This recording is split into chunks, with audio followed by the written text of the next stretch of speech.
Ya, vamos a empezar la clase del día de hoy, ¿cierto? Otra vez la tuve que hacer online porque tengo ganas hoy día de ocupar un poquito el SAP.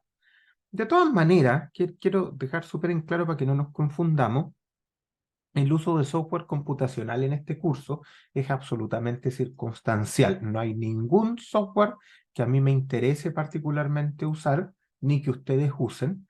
En realidad, la idea de este curso nunca son los software, siempre es el concepto que puede haber detrás de eso y después ya verán ustedes si ocupan un programa o no, si lo hacen a mano, ya da lo mismo. Pero en este caso voy a ir directo a usar un software porque ya vimos que el análisis a mano se puede hacer, no es un problema, hay que ir simplificando las cosas y normalmente eso es suficientemente bueno. ¿Ya? Bien, veamos inmediatamente este asunto de la... ¿no? Aquí, ahí sí, ya. Veamos este asunto del proyecto 2 que es el que habíamos ya empezado la clase anterior, o que quise empezar, pero no pude empezar. Entonces, leámoslo, ¿cierto? Dice, se requiere el diseño de una bodega de almacenamiento a ubicarse en el puerto de Tocopilla. Ya, buena información, en realidad, bastante la que tenemos. Típicamente una bodega de almacenamiento requiere que haya mucho espacio, ¿cierto? Requiere que haya algún muro perimetral, requiere un techo, pero requiere luces libres al interior. Eso es lo más típico, eso es lo normal, eso es lo común. Entonces, desde ya tenemos ciertas limitaciones. Las bodegas típicamente tienen circulación de equipos también al interior. No cosas muy grandes, ¿cierto? Hay que ir viendo qué es lo que necesita el mecánico, pero típicamente hay circulación de grúas menores, grúas horquillas, ciertos elementos de ese tipo, y algunas bodegas tienen rack. Los racks son de por sí estructuras industriales por sí solas, ¿ya? Donde se va depositando la mercadería. Los racks son las cuestiones que uno ve cuando va al home center y esas cosas. Esos son, pero son estructuras metálicas que también se calculan, ¿ya? Bien, ¿qué dice? Datos general, edificio tipo galpón. Ya, bien, nuestra norma, ¿cierto? La 2369 del 2023 define lo que es un galpón, así que es fácil entenderlo. Tiene un techo a dos aguas al 5%. Ya, ok, con la idea de que esta cosa pueda evacuar el agua de lluvia, nomás parece. Suelo tipo 2, un suelo bastante bueno. Una planta de 40 por 20. Vamos a suponer que esa es una planta entre ejes, que en realidad la van a necesitar libre, pero típicamente nosotros para efectos de cálculo consideramos eso como distancia a los ejes porque no nos va a molestar mucho que sea un poquito más ancho o un poquito más largo.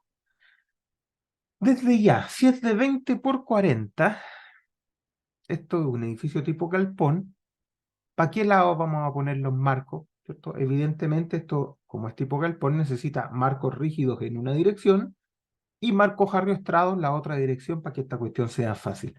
¿En qué dirección vamos a poner los marcos de momento? ¿La dirección de los 40 metros o la dirección de los 20 metros?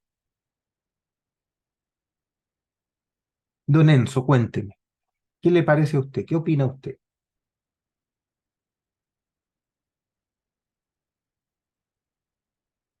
¿Aló? ¿Me está escuchando, Enzo?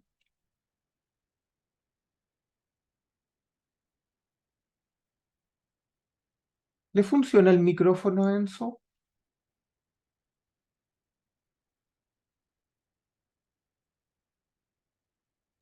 Parece que Sí, tenemos... pero no puedo hablar acá. ¿Cómo no puedo hablar acá? Enzo está en una clase. Estoy en una sala con gente, por eso estoy escuchando. Ya, lo entiendo, pero... A ver, no, Hablé por el chat. está bien, lo entiendo, pero el chat no es la forma en que nos comunicamos en las clases. Ya, la Que idea, no tenía otra opción, profe, que tengo que estar acá sí o sí. ok, ya, está bien. La idea es que se busquen un espacio suficientemente bueno para que podamos interactuar. ¿Ya? Yo no quiero que estas clases se transformen en sentarse a mirar tele, ya no es mi opción. ¿Ya? Ya, en la dirección de los 20 metros, ¿cierto? Evidentemente para allá tenemos que poner la dirección de marco en lo más razonable, por lo tanto vamos a tener un techo con doble agua, va a tener 10 metros por lado, 10 metros para el otro, ¿cierto? Vamos a tener la cumbrera en el eje central. Parece razonable. Tenemos que tomar decisiones sobre la otra dirección. Altura libre interior. Ya, aquí nos están evidenciando que se necesita una altura libre. O sea, las vigas que pongamos tienen que estar de ahí para arriba. Ya, típicamente nosotros diríamos, ¿sabe? El hombro va a los 5,5. Aquí tenemos que tener una sutileza porque nos están pidiendo altura libre. O sea, no podemos utilizar nada bajo los 5,5 metros. Esto no es raro, para nada. Típicamente el mecánico ha hecho un estudio, sabe hasta cuál es la altura en que se pueden apilar cosas, sabe cómo es el flujo de mercancía al interior de estas bodegas. Por lo tanto, estas son cosas que hay que respetar. También esos 5,5 metros de altura libre seguramente incluyen una distancia desde los apilamientos hasta el techo y también incluyen el espacio que va a necesitar las luminarias, la circulación de aire, los trazados de cañería, los trazados eléctricos, cualquier cosa que necesite. Entonces, bien importante cumplirle con eso. Evidentemente aquí no nos está diciendo que esto tiene puente grúa y si no nos dice que tiene puente grúa, entonces no tiene directamente. Por lo tanto, este es un galpón tipo bodega, pero sin puente grúa, ¿ya? Porque tendría que decirlo acá y darnos las características de ese puente grúa. ¿Qué otra cosa nos cuenta? Dice, los radieres para operación de equipos, va a operar una grúa tipo horquilla CAT GP55N1. Ya, bien. Por el momento no nos importa mucho porque vamos a partir por el edificio, ¿cierto? El radial lo dejamos para después. Desde ya los radieres, ¿cierto? Como los hemos visto en otras cosas que hemos estado viendo, ¿cierto? No son fundaciones, no hay que confundirlo. Ya los elementos columna típicamente tienen su propia fundación, que es un elemento rígido, resistente, enterrado, bastante inamovible. Los radieres no, por el contrario, los radieres son pavimentos superficiales que típicamente están para poder operar sobre ellos, ¿ya? No son fundaciones, no típicamente. Ahora, eso no quita que muchas veces estructuras relativamente secundarias, cosas pequeñas, las mandamos directamente al radier, ¿cierto? Con pernos post instalados o incluso le hacemos unos pequeños pedestales en el mismo radier, pero eso son cosas bien secundarias, ¿ya? Entonces, ojo, no confundir. El radier típicamente no es una fundación, aunque a veces lo ocupemos para cosas menores. Bien, aquí nos va a interesar que tenemos que hacer circular por ahí un equipo. Después vamos a ver ese equipo, pero típicamente no nos va a molestar demasiado, ¿cierto? Radieres industriales, y como este es un curso de estructuras de acero, típicamente eso es industrial, y esta bodega con toda seguridad es industrial. Los radieres industriales no tienden a tener menos de 20 centímetros de espesor, que es bastante, ¿ya? A veces por querer economizar mucho, ¿cierto? Los podemos llegar a bajar a 15, pero no es lo típico, ¿ya? Típicamente son 20 centímetros de espesor en un hormigón común, ¿cierto? Un G25, tampoco es que uno necesite mucho más, salvo que tenga un desgaste muy grande, que operen, no sé, algunas maquinarias con oruga quizás, donde dañan mucho la superficie, ahí podríamos necesitar, por ejemplo, un G35, pero eso ya es por condiciones de durabilidad, ya no sería por resistencia realmente, ¿ya? Por otras condiciones. A veces se hacen algunos tratamientos superficiales a estos pisos que son bastante caros, entonces uno típicamente prefiere mejorar un poco el hormigón. Pero 20 centímetros de espesor es harto. Es muy raro que se tenga problemas con un espesor así. ¿Dónde podrían haber problemas, cierto? ¿Para qué quiero yo el radial? Para que circule alguna maquinaria encima. Bueno, esa maquinaria va a tener una suerte de carga puntual, y esto de puntual en este momento estamos siendo muy laxos porque es un punto grandote, ¿cierto? Es la impronta de la rueda neumática sobre el radier, que no es un punto. Pero supongamos que es una carga puntual móvil. Entonces, en realidad, uno dice, mira, si el radier estuviera sobre un medio suficientemente rígido, bueno, el radier no experimentaría ni flexiones ni cortes, sino solo aplastamiento. Por lo tanto, un G25 podría tener un aplastamiento de 250 kilos por centímetro cuadrado y la cuestión no falla. Entonces, claro, uno dice, sí, no habría cómo. Precisamente de eso se trata.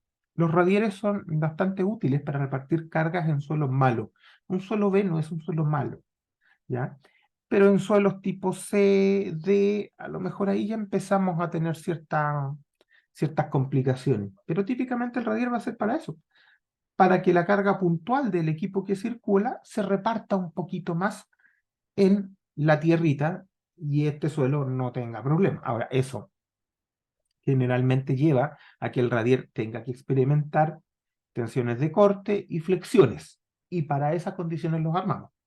Ahora, tampoco es muy típico que los radieres necesiten mucha armadura.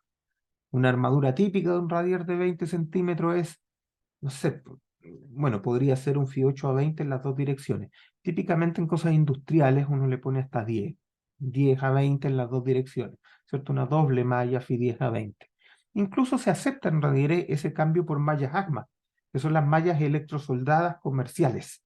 Entonces se compran los paños de mallas electrosoldadas y se ocupan, en vez de estar haciendo los cruces con barrita, se ocupan esas mallas porque son más fáciles de instalar.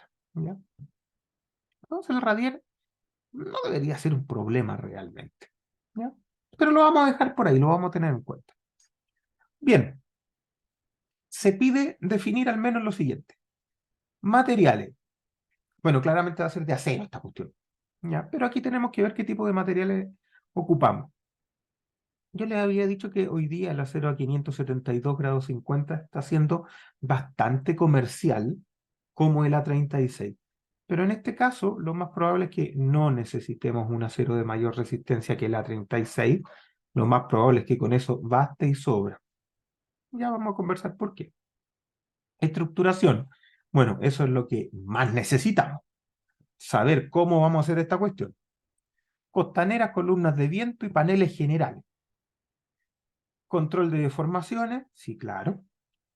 Empalmes de marco principal, ya vamos a meter ahí una conexión, va a tener que mirarla, no sé cuánto tiempo nos va a alcanzar, pero vamos a tener eso. Anclajes, sí, aquí a diferencia de los anclajes que vimos antes que eran rotulados en la torre, aquí evidentemente tienen que ser empotrados porque tengo un marco de momento en la dirección de los 20 metros. Y fundaciones. Ya, hay que partir por algún lado, por el principio siempre es mejor. ¿Qué hacemos? ¿A quién se le ocurre por dónde partir?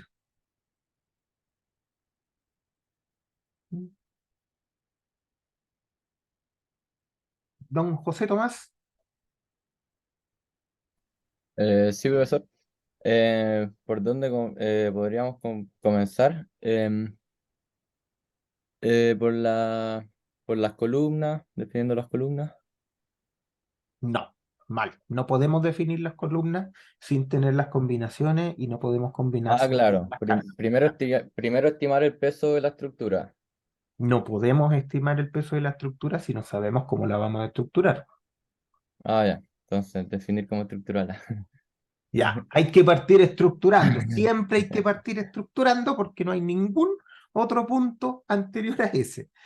Y bueno, desde ya la estructuración siempre es lo más importante de todo, ¿cierto? Hay que perder tiempo en eso porque las cosas no se caen porque uno las calculó mal, se caen porque le faltaron columnas o le faltaron elementos.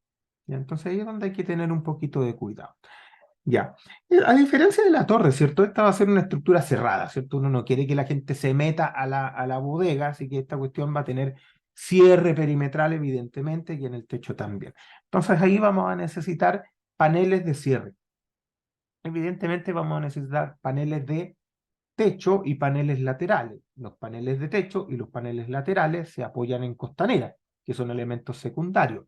Las costaneras, a su vez, ¿cierto? Tienen una subestructuración de colgadores que son para evitar su volcamiento, como lo vimos en los planos que les mostré la semana pasada. Entonces, aquí ya empezamos a tener que pensar en algunas cosas, ¿cierto? Ya la carga de sismo a lo mejor no es la más importante, de hecho, no es la única, eso seguro, pero a lo mejor no es la más importante. Entonces, claro, aquí empieza a tener harta importancia el mirar el viento. Es una estructura que es tipo carpa, con lo que uno espera que esto sea relativamente liviano por metro cuadrado, pero con una superficie grande.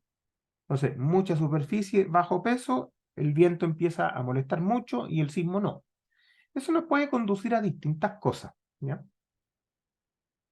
No me pongan cosas en el chat, abran los micrófonos y cuéntenme, ¿ya? Porque durante la clase me cuesta verlo, aunque más ratito igual lo voy a ver. Entonces, ¿qué es lo que podemos hacer aquí? Saber que anda el viento por ahí dando vueltas y lo vamos a evaluar, pero vamos a usar una metodología un poquito distinta, lo vamos a hacer a lo tonto, a ver qué pasa.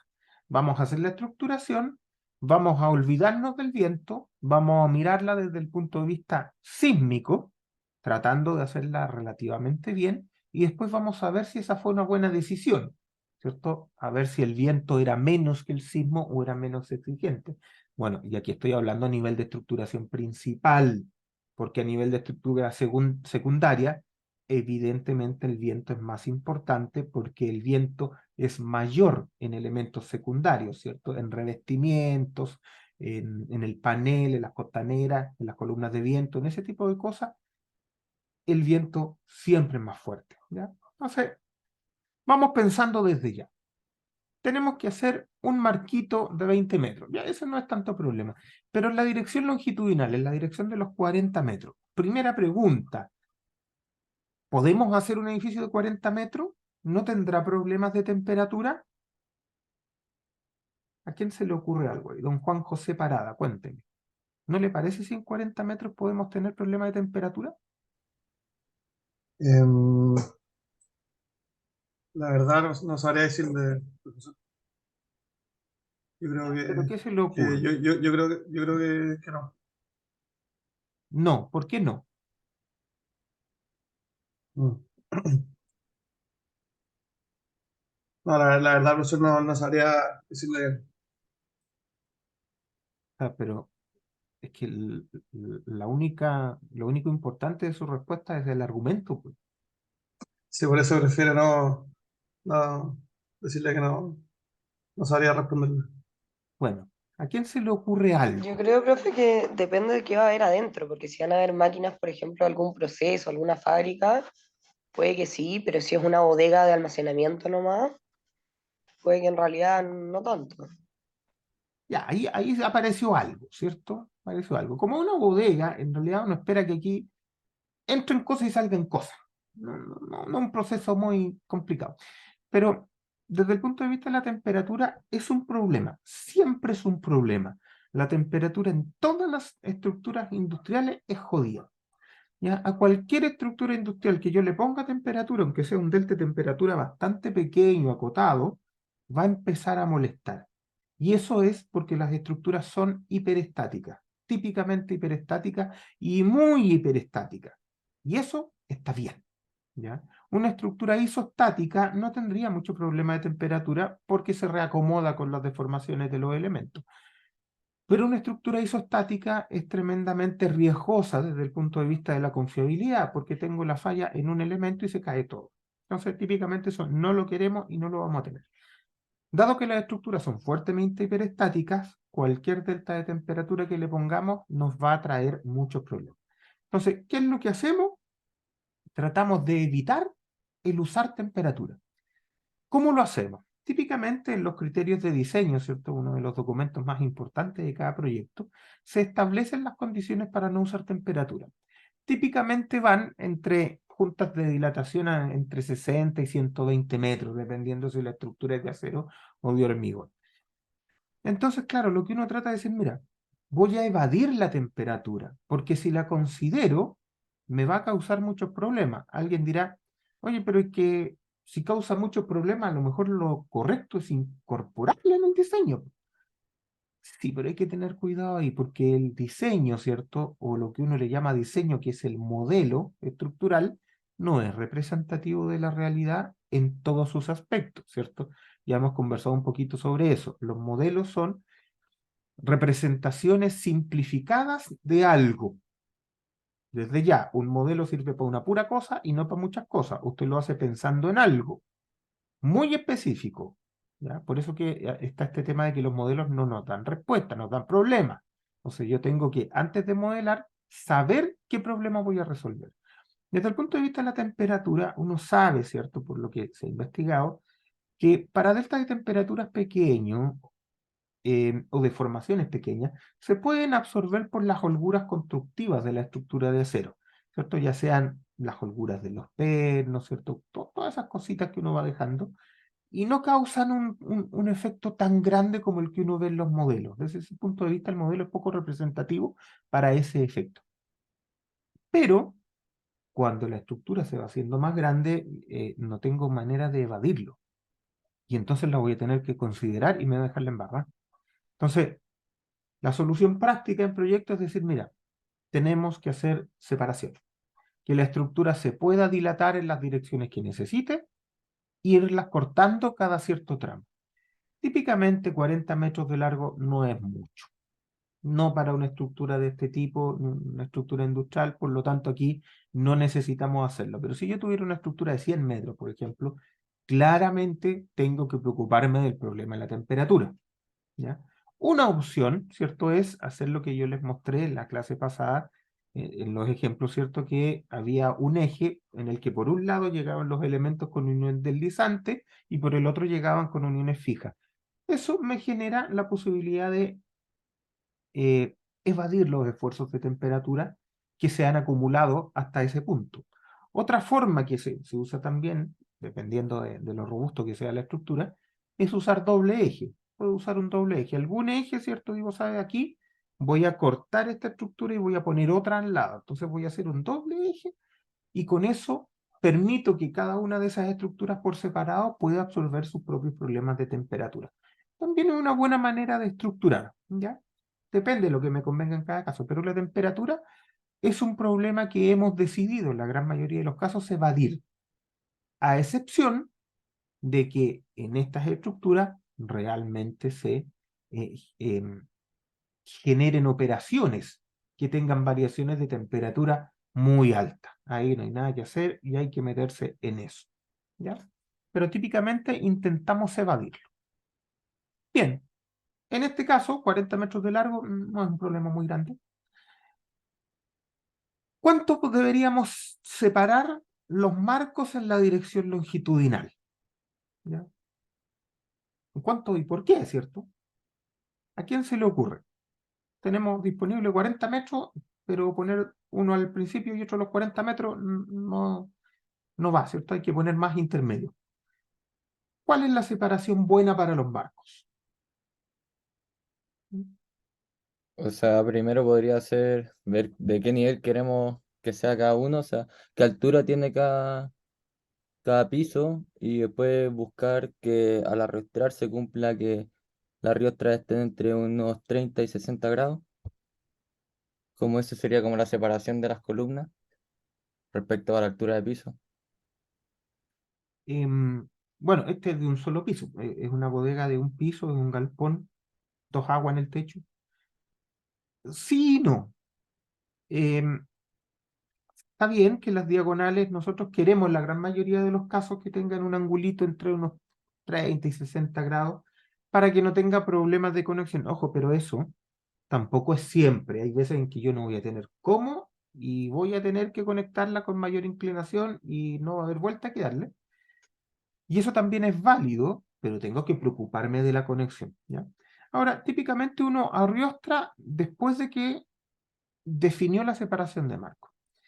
A ver, hay varias formas de definir esa separación de marcos. Uno diría, a ver, de manera óptima respecto a que me salgan elementos más pequeños y con eso ahorro material. Ya, si yo hiciera eso, rápidamente converjo a que mientras más separe los marcos, mucho mejor, porque el peso del perfil crece mucho más lento que la carga tributaria que resiste. Desde ese punto de vista, poner uno en el principio y uno al final sería el óptimo, pero no funciona tan así, ¿ya? Cuando uno ve en terreno, esta separación de marcos típicamente depende de una cantidad de factores gigantes, pero es raro que estén más allá de 8 metros, 6 metros, 4 metros a veces, ¿ya? Y eso es porque en la estructuración secundaria, costaneras, en este caso, también controla eso, ¿ya? En este caso, nosotros deberíamos tener una buena idea de las costaneras, ¿cierto? ¿Qué costanera quiero usar yo? Típicamente, pasar más allá de una canal plegada de 20 es raro. Y en cosas industriales, bajar de 20 también es raro. A lo mejor podríamos usar una de 15 por ahí, pero no le caben los dos pernos en altura de manera cómoda. Entonces, típicamente lo dejamos en 20, pero tampoco nos queremos pasar de 20. Quizás 25, pero no si no es necesario. Ya, si la costanera es de 20, entonces uno diría, mira, la luz, ¿cierto? Que puede cubrir el orden de 20 o 30 veces la luz. Entonces uno diría, ya, una costanera de 20 me da entre 4 y 6 metros. Sí, típicamente eso, da entre 4 o 6 metros. 8 metros ya como que no, es raro. Es raro tener costaneras de 8 metros, van quedando pesadas, ya la estructura secundaria empieza a ser comparable con la estructura principal, entonces es muy raro. Entonces ahí tenemos que tomar ciertas decisiones. Costaneras de 4 metros, costaneras de 6 metros. Bueno, a lo mejor podríamos decir, y aquí estoy inventando, podríamos decir, mira, los marcos principales separémoslos a 8 metros y le ponemos una viga al medio que no llegue al suelo, sino que ponemos estructura secundaria de tal forma que las costaneras queden de 4 metros, pero los marcos los separamos 8 metros. Podría ser, no es para nada raro, no es mala la idea, no a priori, no per se. Ahora, claro, tendríamos ahí que poner esta estructura, la verdad es que eso es como raro. Se puede, pero ¿qué es lo que estaríamos ahorrando realmente al no poner un marco a los 4 metros? Nos estaríamos ahorrando como las columnas. Pero eso no es ahorrar mucho porque las vigas que vamos a poner para soportar el techo son más pesadas. Entonces, a lo mejor ahí lo que estaríamos ahorrando son fundaciones. Por ahí podría haber un ahorro, pero hasta el momento nadie nos ha dicho que hay un problema con las fundaciones, o que no se pueden bajar patas. A veces ese es un problema, a veces yo no puedo bajar pata en todos lados. Pero aquí no me han dicho eso. Entonces, pensemos que no hay un problema. Si no hay un problema, lo natural, lo más común, es que yo diga las costaneras van de marco a marco, porque además es fácil construir así. ¿Ya? Entonces, nosotros deberíamos decir ya, mire, las costaneras van a ir de marco a marco, por lo tanto yo ya decidí que los marcos van a estar entre 4 y 6 metros, más o menos. ¿Ya? De esos 4 a 6 metros, uno podría decir, ah, mira, si tiene 40 de largo, bueno, los separo a 4 metros, en múltiplo de 40 funciona súper bien. 6 no es múltiplo de 40, así que no funciona. Bueno, igual podría hacerlos a 6 y ajustar en uno de los, de los, eh, de los vanos, ¿cierto? Podría ser un vano distinto. Ya no, tampoco es tan extraño. Ahora, aquí parece que un número bien razonable es como 5 metros. ¿Ya? Entre paréntesis, yo no usaría más de 6, me parece que puede ser mucho. Además, hay que mirar más o menos cómo van a quedar la inclinación de las diagonales, ¿cierto? Si yo lo separo a 4, la altura de hombro va a ser, bueno, si necesita altura libre de 5,5, probablemente la altura de hombro sea por lo menos 6 metros. Entonces tengo altura 6 metros separado 4, si ocupo una cruz me va a quedar más paradita. No es malo, pero anda bien. Parece. Ahora, si lo separo a 5, parece que me queda un poquito mejor. Claro, uno diría, oye, pero si los separas 6, te queda la altura igual al ancho y la cruz queda bonita. Sí, también puede ser. Aquí ya no hay digamos, una decisión muy fina respecto a eso. Y quiero transmitirle esto porque a lo mejor ustedes podrían decir, ya, pero hagamos todos los diseños separados a 4, a 5 y a 6 y vemos el que sale más barato. ¿Cómo sabe usted cuál es el que sale más barato? Lo que podría terminar concluyendo ahí es que hay uno que pesa menos, pero ¿realmente será importante? O sea, si yo separo los marcos entre 4, 5 y 6 metros, tendré variaciones del 3%, 5% en el peso estructural de estos elementos. Pero también hay pesos no estructurales, ¿cierto? Como les decía, las luminarias, todas las otras cosas. Entonces, ¿cuánto vale el acero respecto al proyecto general? Es muy poco. ¿Cuánto vale el acero respecto a la mano de obra? Eso es lo que a nosotros nos debería dar una indicación mejor. Por ejemplo, aquí ya en esta misma línea uno diría, el marco 1 y el marco último van a recibir la mitad de carga, si lo veo desde la carga de techo. Entonces podrán ser más chicos. Sí, pero si lo hace más chico y se ahorra ese acero, va a tener más planos de detallamiento, de fabricación y de montaje. Va a tener piezas distintas. ¿Valdrá la pena?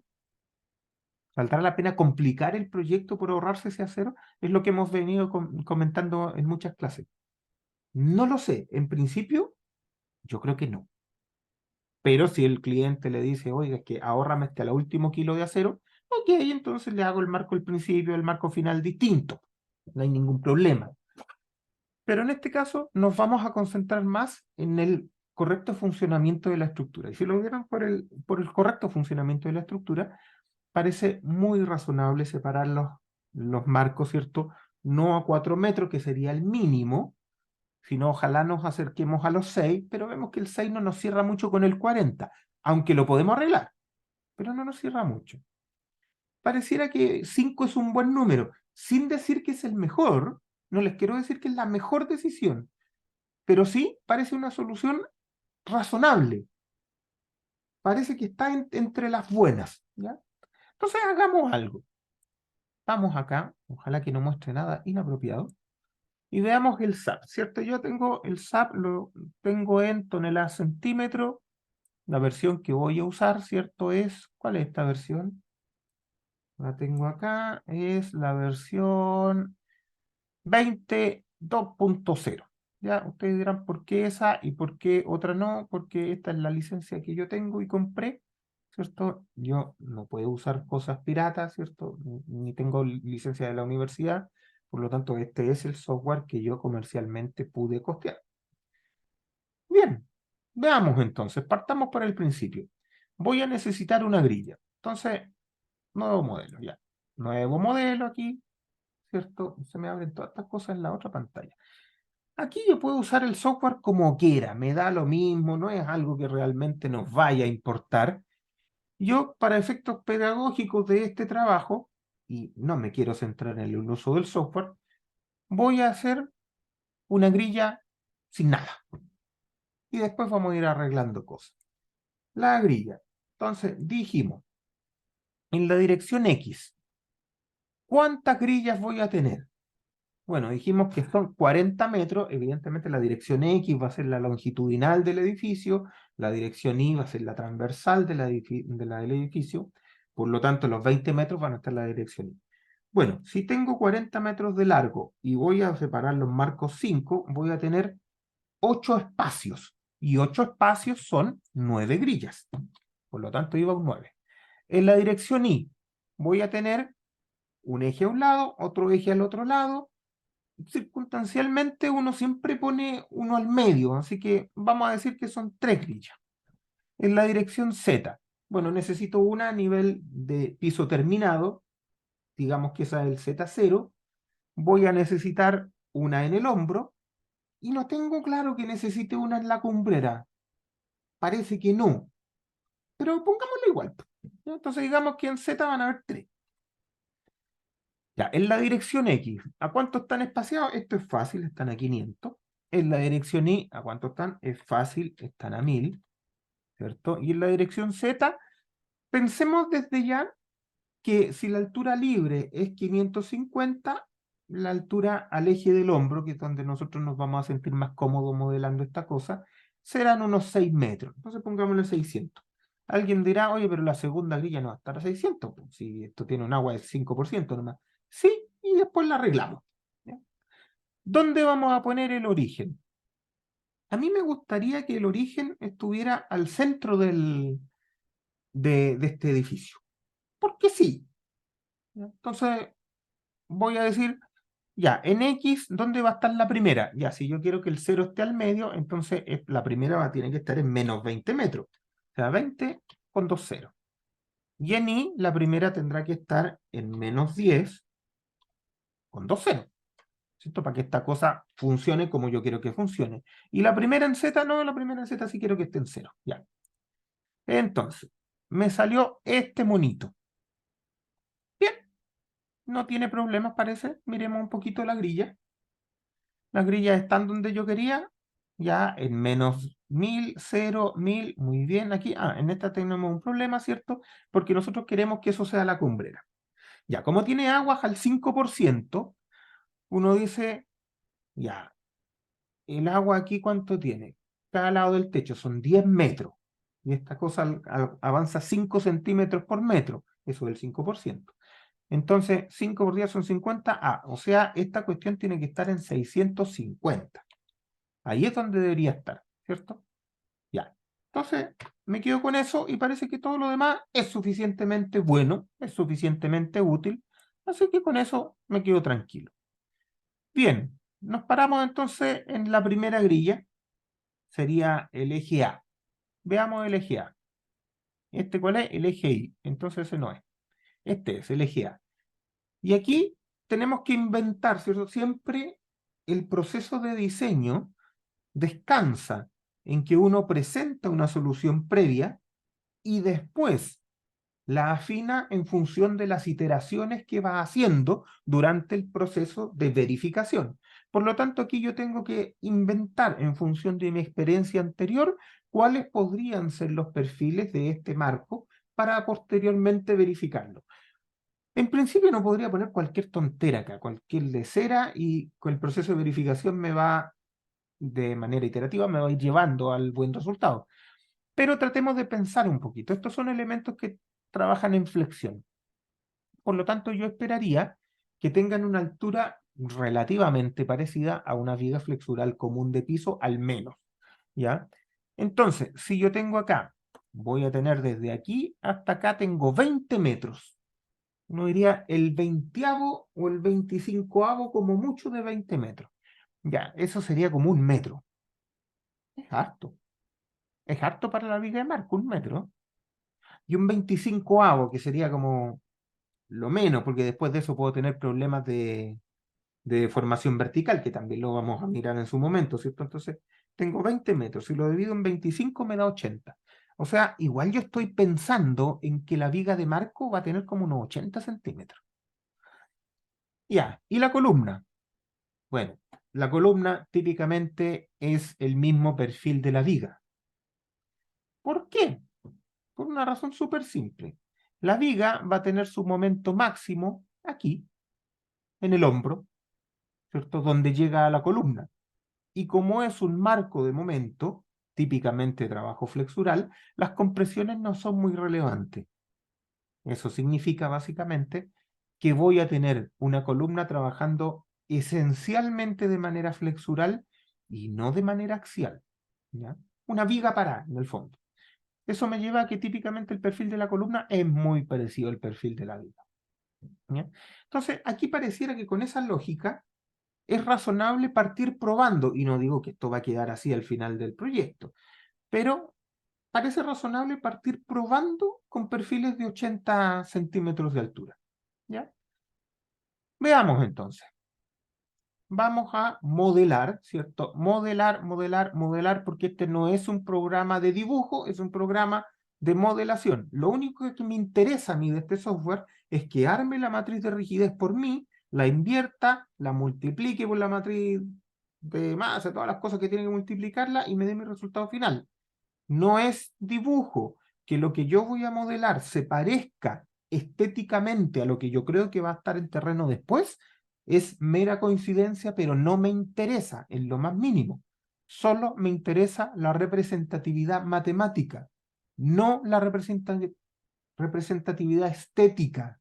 ¿Ya? Por favor, cuidado con eso.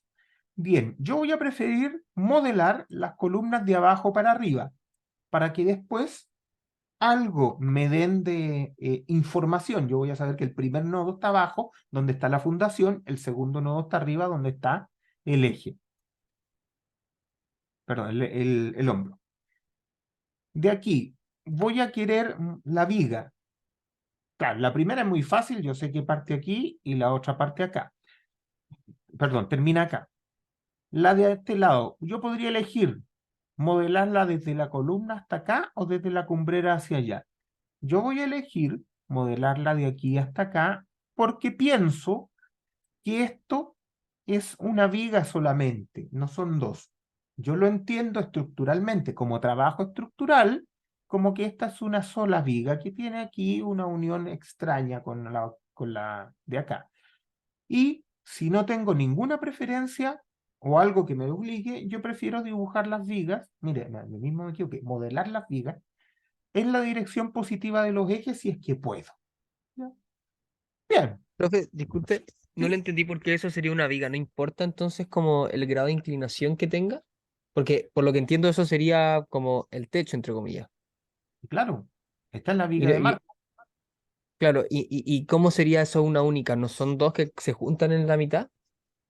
Es discutible, pero para mí no. Para mí esto es una sola viga, que simplemente aquí tiene una inclinación que cambia de sentido y nada más. Pero el diagrama de momentos de este elemento es absolutamente continuo en todo su largo. Por eso Ah, yo ya, creo perfecto. que no hay Ahí un lo entendí. cambio acá. Aquí no se genera una zona panel, no se genera nada extraño, ¿ya?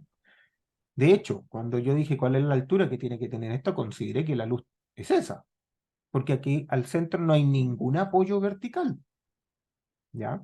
Entonces, esas son las razones. Veamos entonces cómo nos quedó. Quedó así, ya. Se ve horrible, pero lo primero que tenemos que hacer es decir, ya, esos elementos íbamos a partir pensando que son elementos de 80 centímetros. Entonces, hagamos eso. ¿Dónde está esta cosa? No tengo ningún elemento claro porque es un elemento nuevo. Entonces, lo que voy a hacer va a ser empezar a definir algunos perfiles. ¿Cierto? Voy a importar acá un perfil tipo WT. Voy a usar, a ver, ¿qué voy a usar yo? Voy a usar un archivo, el Licha Pro para tener los perfiles de Licha, ¿cierto? Para no estarme preocupando de estar uno por uno.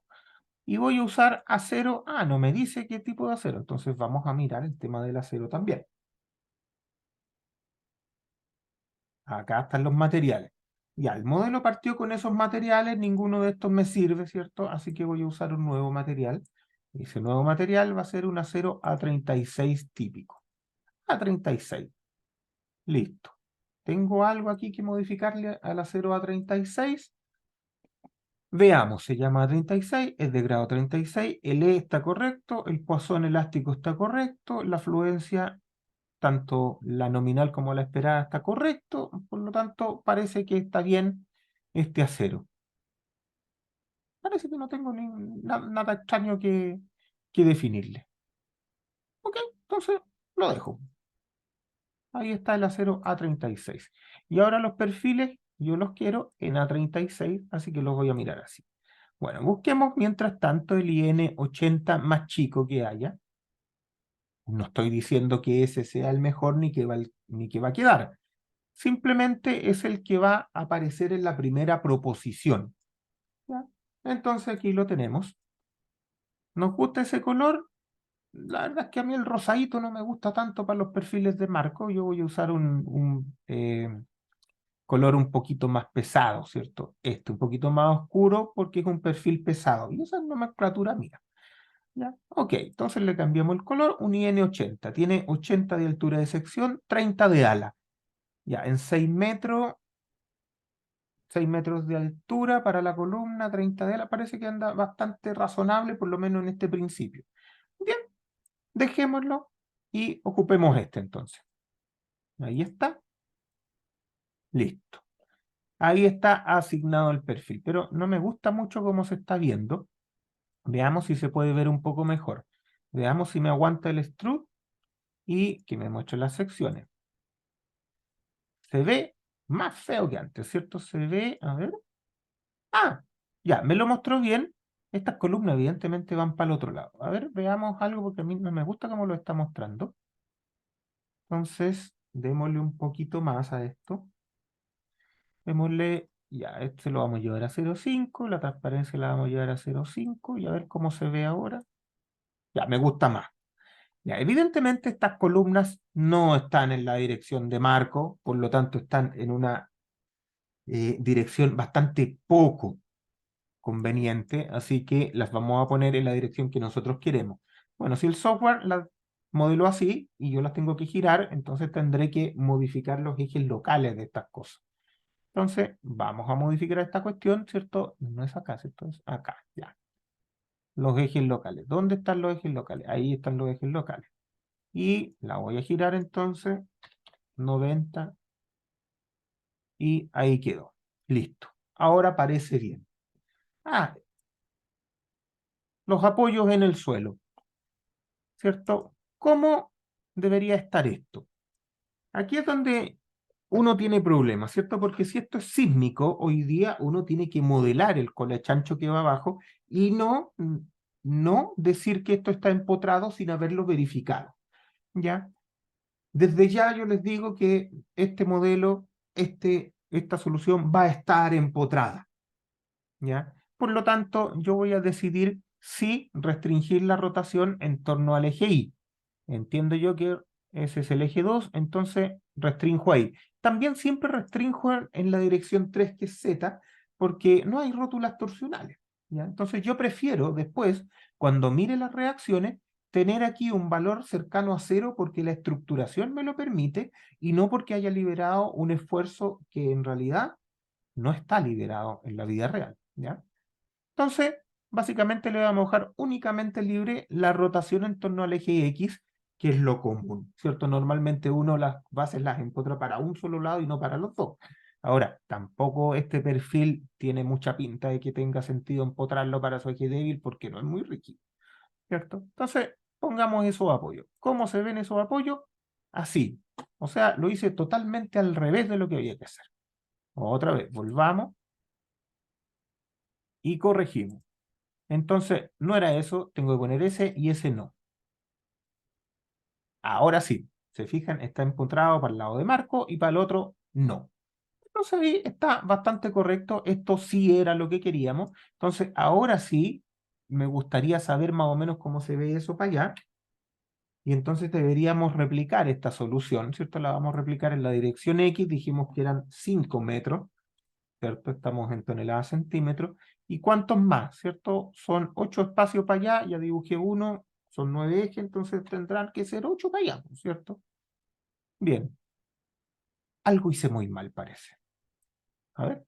Sí, algo hice pésimo. Entonces, vuelvo. Puso milímetro y no centímetro. En Ah, 5000 y no 500. ya. Eso es lo que hice pésimo. Entonces, otra vez. Y como me dicen aquí, ahí no va un 5000, sino que va un 500. Y ahí tenemos los marquitos principales. ¿Los marquitos serán toda la estructuración principal? No, porque si yo dejo esos marquitos así, este edificio se me va de espalda, ¿cierto? Transversalmente esta cosa parece que funciona bien. Claro, cada uno mata su sismo. Esto es estable ya en la dirección de los 20 metros. No lo es en la dirección de los 40 metros. Y es ahí donde tengo que tener el cuidado. Entonces, ¿cómo lo vamos a arreglar en la dirección de los 40 metros? ¿Cierto? Básicamente vamos a decir, tengo que arriostrar. Pero no necesito arriostrar todos los vanos, ¿ya? De hecho, vamos a mirar aquí, no necesito arriostrar todos estos vanos. Si ustedes se fijan, basta con que yo arriostre un vano y los demás, ¿cierto? A través del puntal de hombro que tengo que poner de todas formas, ¿cierto? A través del puntal de hombro pareciera que ya estarían todos afirmados. Y sí, es verdad. Solo a través del puntal de hombro ya tendría todo esto afirmado. Ahora, ¿será buena idea arriostrar solo un vano? Desde el punto de vista de resistencia, yo puedo restar uno y se acaba el problema porque le asigno toda la resistencia que sea necesaria. No hay un problema. Desde el punto de vista de la redundancia, es una mala idea, ¿ya? Entonces, yo le sugeriría que en una nave, ¿cierto? O cualquier otra cosa, por lo menos traten de arrastrar dos vanos. Tomada ya la decisión de arrastrar dos vanos, ¿cuál es arriostro? ¿Ya? Hay mucha gente que prefiere arrastrar el primero y el último. A mí me parece que no es una buena idea, ¿ya? Yo les voy a proponer arrastrar vanos que estén más cercanos al centro. Y eso es precisamente por el problema de temperatura. Porque si yo arrastro los últimos, ¿cierto? La dilatación térmica en la dirección longitudinal va a hacer trabajar esas diagonales para condiciones de operación y ni siquiera para el viento o para el sismo. En la medida que yo pongo esas diagonales más cerca del centro, yo voy a poder acumular menos deformación por temperatura, ¿cierto? Y voy a lograr que la estructura, por lo menos en su dirección más larga, se pueda reacomodar de una manera bastante fácil. Ahora, eso es vano. ¿Tendrán que ser justos los centrales? Bueno, si nada se lo impide, sí. Yo arrastraría los centrales, ¿ya? Ahora, supongamos que hay algo que me lo impide, porque estas cosas no son bonitas y siempre hay algo que me lo impide. No sé qué podrá hacer, pero créame que siempre hay algo que le impide arrastrar donde usted quiere. Entonces vamos a suponer que podemos arrastrar uno de estos dos y el otro ¿cuál será? Bueno, si puedo arrastrar ese y este no, entonces arrastraré este. Y si puedo arrastrar este y este no, entonces arrastraré este y después este otro. Eso vamos a hacer. ¿Les parece? Ya. Vamos a tomar ahora 10 minutitos para ir a recreo y volvemos. Voy a pausar aquí. Si es que me pesca esta cuestión. Ahí sí. ¿Dónde está? Ah, anda. Se está poniendo. Ya, voy a pausar. Ok. Continuamos entonces con la clase del día de hoy. ¿Qué me falta acá? ¿Cierto? Evidentemente me falta el puntal de hombro que tiene que ir entre todos estos elementos. Desde ya ese puntal de hombro lo necesito para acoplar todos estos elementos y también lo voy a necesitar en la cumbrera, ¿cierto? Acá, porque ese punto es importante que quede restringido al volcamiento de la viga de marco principal, porque si no voy a tener un LV de 20 metros y le aseguro que ninguna cuestión funciona con eso. De hecho, desde ya vamos a necesitar un restrictor de pandeo allá arriba y probablemente uno también aquí, entre medio, para que el LV sea de 5 metros.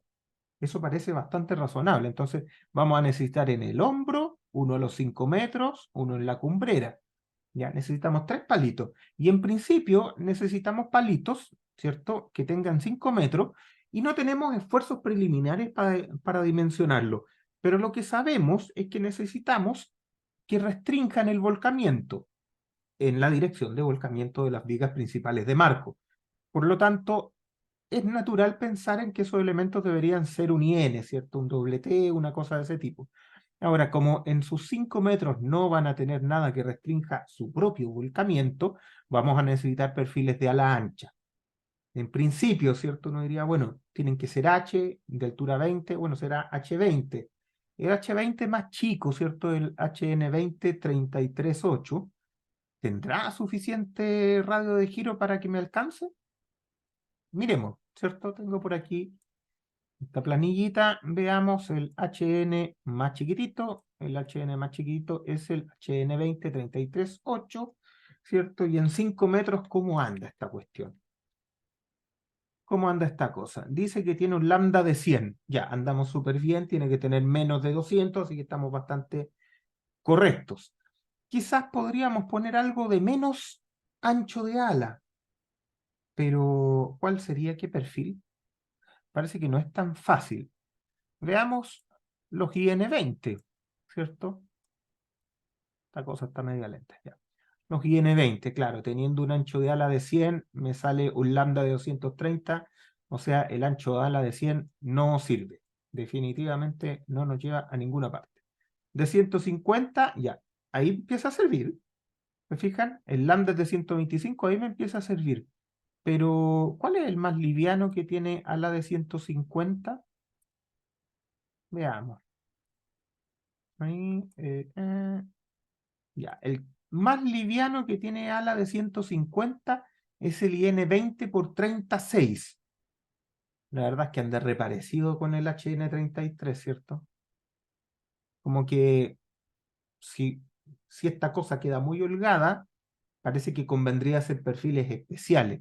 Parece que por el momento la mejor opción para probar, y no digo que para quedarse, pero la primera opción para probar razonable es el HN20 por 33.8. Entonces, hagamos eso, ¿cierto?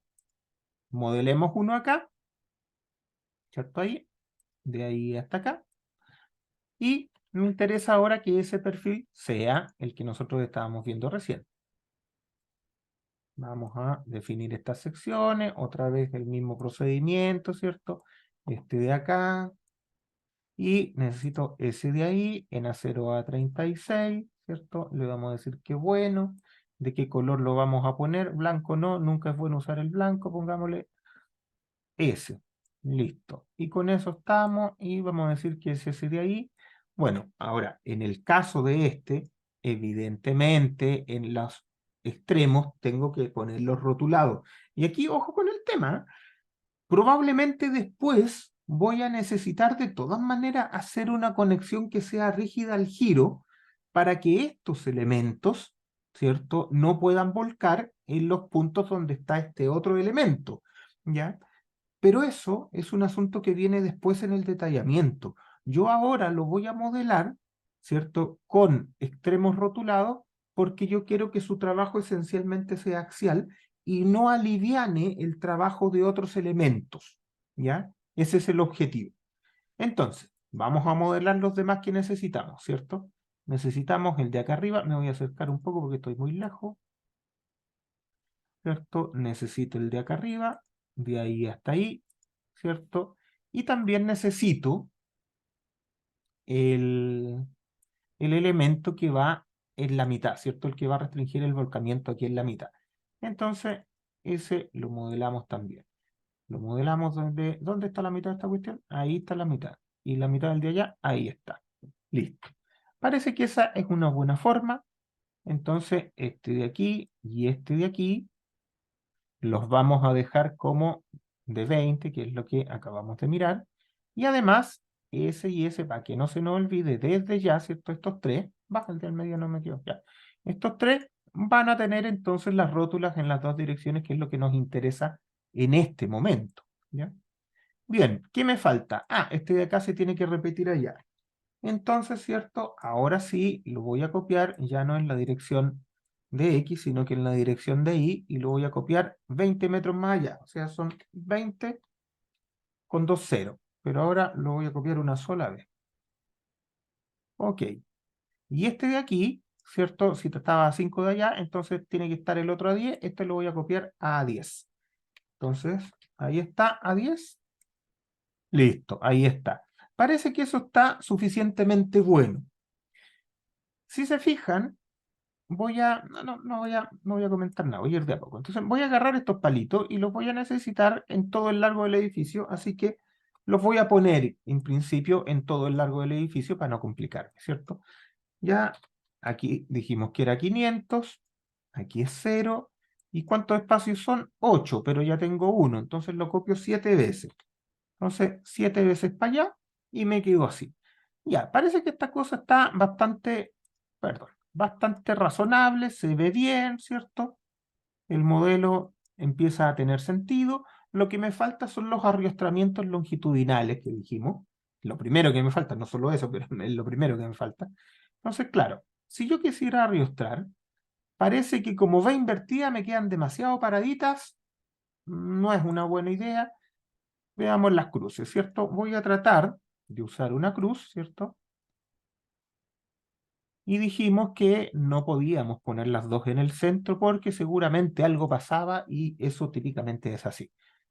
Ya, tenemos cruces. ¿De qué largo son estos elementos? ¿Cierto? Estas cruces tienen un largo de 7,8 metros. El semilargo, ¿cierto? Será del orden de 4 metros, un poco menos. Y ahí es donde tenemos que poder respetar las dimensiones principales de arriostramiento que no se nos vayan más allá del lambda que permite el sismo. Ahora, no tenemos claro que esto vaya a estar controlado por sismo o por viento, ¿ya?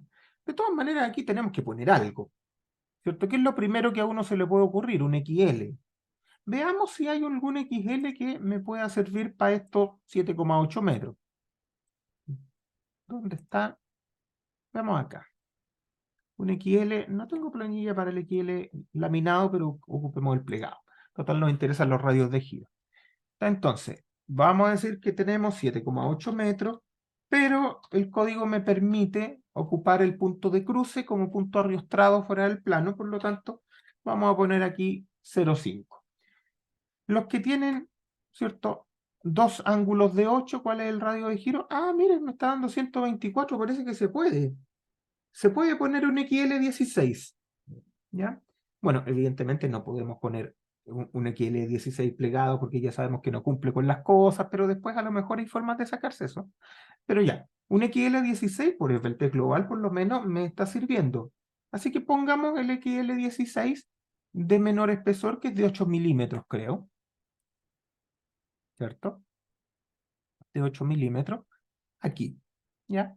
Por cosas de tiempo, ¿cierto? Y porque esto después lo tenemos que arreglar de todas maneras, voy a dejar estas diagonales así nomás, ¿ya? Y voy a mirar un poco las del techo, ¿ya? Si yo miro el techo, me está quedando una cosa así. Ya, lo primero es que un techo como este no me sirve, porque me está apoyando solo a nivel de hombro, y el resto de la viga se me va para allá y para acá, y me baila y me baila. Y no es lo que yo quiero, evidentemente. Por lo tanto, tengo que arriostrar este techo por lo menos en esa línea, ¿cierto? Estoy pensando en cruces. Estoy pensando en poner cruces, ¿cierto? Poner cruces en todo este sector. Y bueno, ya que voy a poner diagonales acá y acá, también tiene harto sentido que ponga cruces acá. Ya. Con eso yo resuelvo el problema de la vibración sísmica en la dirección longitudinal. Y en la dirección transversal, ¿cierto? Ya vimos que a lo mejor no necesita porque cada marco es capaz de matar su sismo. Pero lo que uno típicamente ocupa en estas estructuraciones es un techo tipo diafragma. ¿Cuál es la ventaja? ¿Cierto? Si yo arrastro todo el techo, ¿cuál es la gran ventaja? Que el techo funciona como un diafragma redundante, y eso significa que por acoplamiento de deformaciones laterales, todos los marcos empiezan a trabajar juntos, y eso es muy bueno, tanto para el modo traslacional transversal como para el modo torsional. En este momento, ¿cierto? Pensando en que todos tienen la carga tributaria vertical, todos tienen su carga, y viene el sismo lateral, claro, evidentemente este tiene menos carga, por lo tanto lateralmente se va a deformar menos. Si yo lo acoplo mediante el techo, entonces no importa que tenga menos carga vertical, la carga lateral va a ser la misma que los de acá, porque va a estar impuesta la deformación lateral a través del arrastramiento de techo. Y eso es lo que nosotros buscamos cuando hacemos diseño sismo resistente. Entonces, fíjense bien, no estoy diciendo que esto lo tenga que controlar el sismo, pero aunque no lo controle el sismo, sigue siendo una buena idea arrastrar el techo, ¿ya? Probablemente cuando ustedes trabajen, sus revisores los van a obligar a esto, ¿ya? No es una imposición, pero sí hay una buena conveniencia en eso, ¿ya? Entonces, vamos a arrastrar el techo porque lo queremos transformar en un diafragma rígido. Después a lo mejor nos vamos a encontrar con que las diagonales de techo están súper holgadas, para el sismo, para el viento y para todo, y ahí vamos a buscar la forma de ir bajándolas, ¿ya? Para no tener elementos que sean demasiado caros para este tipo de solución, ¿ya? Pero arrastramos el techo mientras tanto. Voy a arrastrar el techo. ¿Cómo debería arrastrar el techo?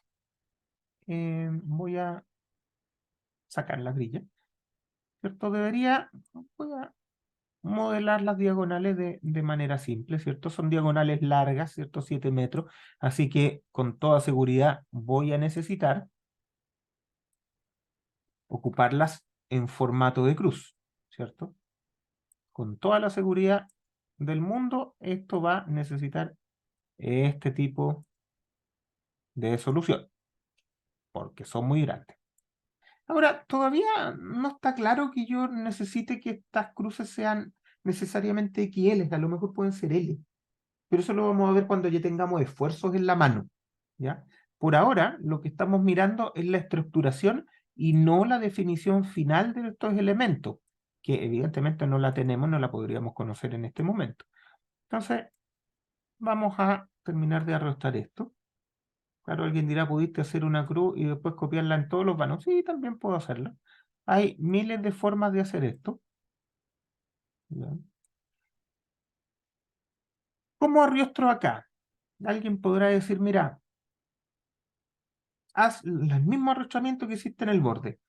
podría ser, podría arrastrar todo, pero no parece necesario. Y después cuando hagamos los análisis se van a dar cuenta que no es necesario. Lo que sí voy a necesitar siempre para poder lograr un diafragma es hacer por lo menos un acople perimetral. Entonces, cabe de cajón, ¿cierto? Como que es bien obvio que estos arrastramientos de acá, sí los necesito, estos de acá, y los que están en el otro extremo. Parecen bastante necesarios, parecen útiles. Ahora, los demás ya no es tan claro que los necesite, porque con esto, al parecer, tengo generado el diafragma, ¿cierto? El diafragma de techo, por lo menos el que me pide el código, ya lo tengo resuelto con esto. ¿Dónde sería otro lugar bastante bueno para retrostar? Por ejemplo, si yo tengo en esta torre y en esta de acá, tengo arrastramiento, es un lugar bueno para retrostar. Típicamente se recomienda, y esto no necesariamente va a ser avalado después cuando calculemos los esfuerzos, pero típicamente se recomienda que uno arrastre en los lugares donde tiene el arrastramiento longitudinal.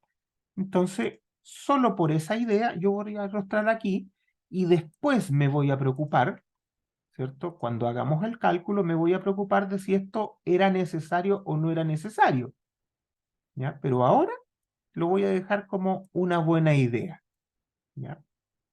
De todas maneras, vamos a ponerle los L a esta cosa para que podamos seguir avanzando y esta cosa me lo muestre bien.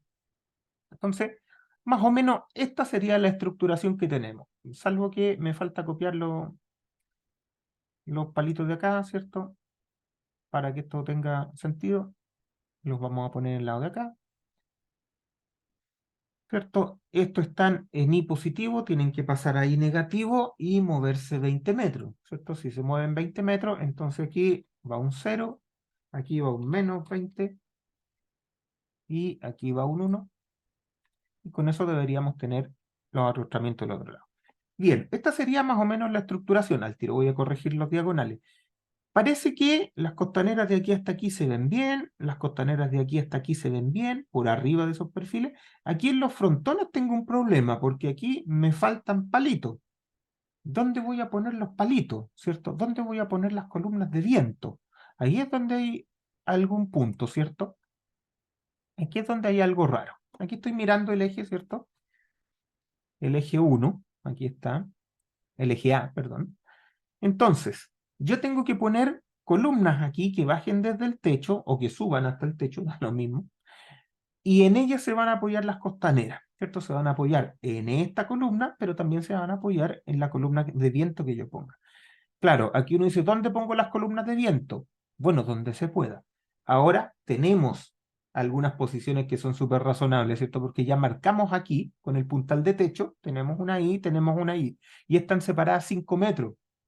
Justo la separación longitudinal, entonces parece que estas costaneras de frente se van a parecer mucho a las que pusimos en el lado, o las que vamos a poner en el lado. Entonces, esto es súper razonable.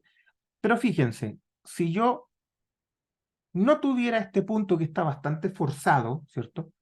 No tuviera ese punto, ¿dónde pondría las columnas de viento? Podría ponerla en cualquier lado, pero tengo que seguir pensando en cuáles son las separaciones razonables. Tengo 20 metros, a lo mejor podría poner una columna de viento aquí y una columna acá, más o menos al tercio. ¿Cuál es el tercio de 20 metros? Como 7. Entonces a lo mejor podría decir, ya, pongo una 3,5 para acá, 3,5 para allá y lo que quede. Ya, y entonces, claro, pero es que esta de 3,5 me queda 7 metros en la costanera, igual es una costanera grande. ¿Ya? Pero claro, si las pusiera así, no llegarían al techo en un punto que yo estoy afirmando en el sentido longitudinal. Y síganme con esto porque es importante. Si yo hago llegar una columna de viento ahí, ¿cierto? Cuando el viento empuje en el sentido longitudinal, esa columna de viento le va a estar pasando carga en su eje débil a esta viga de techo, esta viga de marco. Si bien yo le puedo dar resistencia y a lo mejor sin darle resistencia ya tiene suficiente, no parece tan razonable. Parece mucho más razonable que en el punto donde llegan esas columnas de viento, yo tenga un palito longitudinal para que afirme ese punto de manera rígida. ¿Se fijan? Parece mucho más intuitivo, mucho más obvio quizá. ¿Ya? Bien, las columnas de viento modelarlas o no, no es algo que uno tenga que discutir demasiado. Como es estructura secundaria, yo no necesito en principio ponerla ponerla en el modelo, salvo que me sirva para algo. Como posteriormente yo pienso no poner costanera en este modelo porque son secundarias y yo no quiero que aporten a la estructura principal, no las voy a poner en el modelo, solo voy a poner su peso, ¿cierto?, en los elementos que corresponda para poder hacer que esto funcione, para que el modelo reconozca que hay peso de costanera, pero no quiero que apoyen desde el punto de vista de la rigidez y la resistencia. Ahora, las costaneras se apoyan en las columnas de viento y las columnas de viento traspasan esa carga en la estructura. Entonces, al parecer a mí me parece, me es útil poner estas columnas de viento aquí, parece que es útil, pero para efectos de poner una carga posteriormente en ellas. Así que ahí las voy a poner. ¿Qué columnas de viento parece razonable poner? Aquí tengo una altura de 6,5 metros. Ya, 6,5 metros. ¿Cómo anda el HN20 que pusimos en el hombro para eso? Veamos cómo andan los 6,5 metros, ¿cierto? Teníamos acá, ¿cierto? El HN20, pongámoslo 6 metros 50, a ver si anda bien o anda mal. ¿Cuál es el lambda total? 130. Ya, parece que el HN20 anda súper bien en toda esta altura. Ojo que a ese HN20 después van a llegar las costaneras que le van a hacer flexión en su eje fuerte. Entonces tengo que tenerlo con el alma en este plano. Entonces, vamos a hacer eso. Vamos a modelar entonces esas columnas de viento. ¿Cómo las modelamos? Hay 1000 maneras de modelarlas, ustedes lo saben, ¿cierto? Yo voy a usar aquí un elemento auxiliar, ¿cierto? Aquí cada uno hace las cosas como quiere, ¿cierto? Así que no hay problema. Y voy a poner estas columnas de viento acá. La columna de viento de aquí hasta arriba, ¿cierto?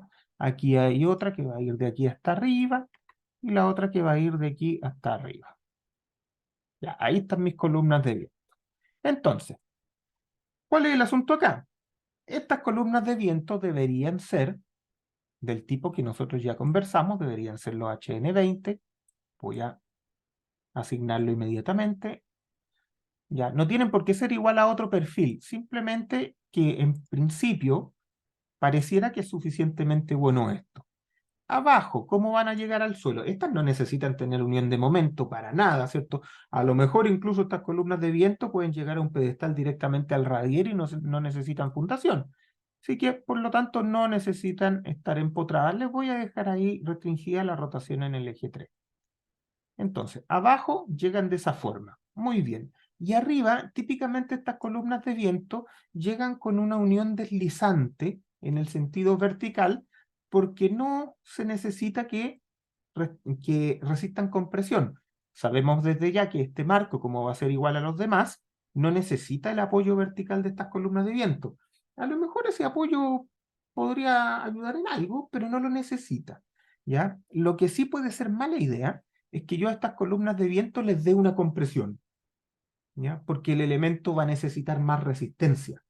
Y no solamente va a trabajar en flexión fuera de este plano del frontón, sino que va a trabajar en compresión. Entonces, desde ese punto de vista, parece bastante razonable que en el extremo superior, y como las modelé de abajo para arriba, el superior es el final, tenga sus tenga sus liberaciones de momento, que eso se da por sentado, pero también tenga una liberación axial, ¿cierto?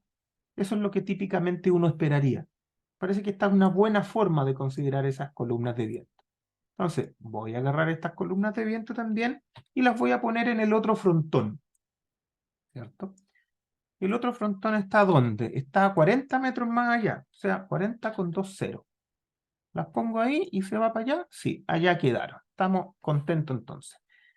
Fíjense, tenemos entonces la estructuración principal de este edificio. ¿Qué nos falta? Bueno, ahora nos empieza a faltar ponerle las cargas y empezar a revisarlo un poquito, ¿ya? Cosa importante. Las columnas de viento yo les decía que las puse para poner carga. A veces uno ocupa otros elementos secundarios para poner carga también. Lo importante es que esos elementos secundarios que uno lo va a usar solo para poner carga, no aporten rigidez ni resistencia al resto de la estructura. Por ejemplo, muchas veces lo que se hace es poner paneles por todos lados, elementos shell. Y esos elementos, después uno los carga y dice, bueno, como son elementos shell, descargan en sus nodos y le pasan la carga a las columnas o a lo que le tengan que pasar. Eso podría ser una idea razonable siempre y cuando esos elementos shell no estén tomando carga y no estén aportando en la rigidez y resistencia de este edificio. Desde ya yo les digo que si pongo elementos shell acá, esos elementos van a trabajar, si yo no lo mejoro, van a trabajar más que esas diagonales, porque los elementos dentro de su plano van a ser un muro. Aunque yo los ponga de 1 milímetro de cualquier material, van a trabajar un montón. Por lo tanto, tengo que mejorar en el acople de esos elementos. ¿Ya? No les puedo dar rigidez dentro de su plano, porque si no, van a hacer que las diagonales no tomen carga. Lo mismo a nivel de techo, ¿cierto? Si se me ocurre modelar el panel de techo, me voy a dar cuenta, para efectos de modelo, no para efectos de la realidad, para efectos de modelo, que esos shell van a tomar toda la carga y estos arrastramientos que yo puse en el techo para acoplar el techo no van a trabajar. Pero ese es un error de modelo, un error mío al modelar esta cosa. Entonces hay que tener harto cuidado en qué es lo que uno representa y cómo lo representa. Todo puede ser válido, pero hay que tener mucho cuidado en qué está haciendo uno, cómo lo está haciendo, cómo lo implementó y para qué lo quiere. ¿Ya? En estos momentos vamos a hacer rápidamente un XL muy general, ¿cierto? Lo puedo sacar también de Licha, pero voy a hacerlo de otra manera que tiende a ser un poco más útil para que uno lo vea, ¿ya? Entonces me voy a ir a los section de acá. Voy a poner un palito nuevo, ¿cierto? Y voy a usar voy a usar el section designer para poner un XL. Entonces voy a probar nomás. Voy a probar con un XL de 16 por... ¿Cuál es el espesor de esta cuestión? ¿Cuál es el espesor más chico? O más que chico, les voy a adelantar un poco que los de techo van a salir muy holgados, así que probemos directamente con espesores que no cumplen las razones de ancho-espesor, pero que probablemente no las van a necesitar cumplir. Entonces vamos a probar con con un XL 16963, que tiene 4 milímetros de espesor. Entonces, XL 16 por 9.63, que tiene, para mí las diagonales son celestes, ¿cierto? Que tiene 4 milímetros de espesor. Entonces, agarro esta cosa y digo, el primero, voy a dibujar este L, aquí sí porque esto es dibujo, le voy a asignar qué material, bueno, el A36 que es el que estoy ocupando. Esto va a tener de altura 8, aquí 8 también, y espesor dijimos 4 milímetros, así que este es 0,4, y este tendrá que ser 0,4. El centroide geométrico, como es de 8 centímetros, tendrá que estar en 4 y en 4, ¿cierto? Y parece que eso es. Y ahí está, listo. Vamos a poner el otro L, ¿cierto? Para que forme el XL. Entonces, básicamente este lo defino de la misma forma. Tiene que tener aquí una 0A36 para que esta cosa funcione. El centroide, bueno, aquí está en el otro lado, así que estará en -4 con -4. Ya dijimos que era de 8 y de 4 milímetros de espesor. Por lo tanto, si no hay innovación, y la rotación, tiene que ir para el otro lado. Entonces pongámosle 180 de giro. ¿Y funciona? Funciona. A ver, ¿cómo se ve?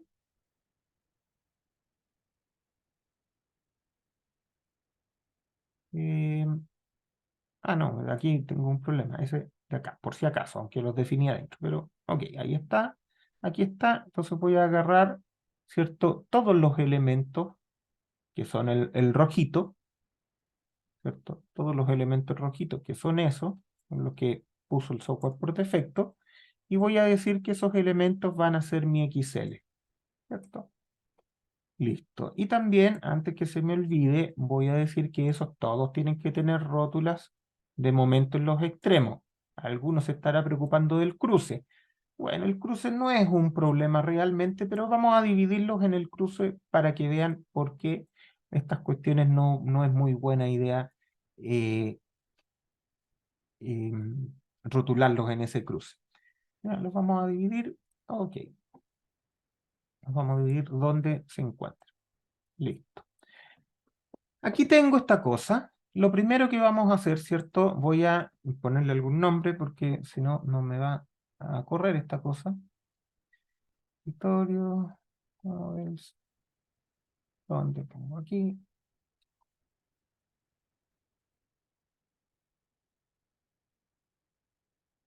Y esto es el proyecto 2. Así que le vamos a poner proyecto 02. Y esta es la primera vez que lo hacemos, así que revisión A. Listo. Ahí lo tenemos. Vamos a ir, no hemos hecho nada. Pero antes de hacer algo, tenemos que ver si este modelo es estable o no. ¿Cierto? Por lo tanto, vamos a hacer un análisis modal, ¿cierto? Modal, no modal espectral, ¿cierto? Le vamos a pedir que nos dé algunos modos, pidámosles 10 nomás.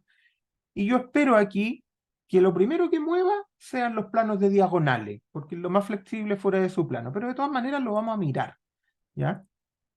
Bien. ¿Qué masas va a mover esta cosa, este análisis modal?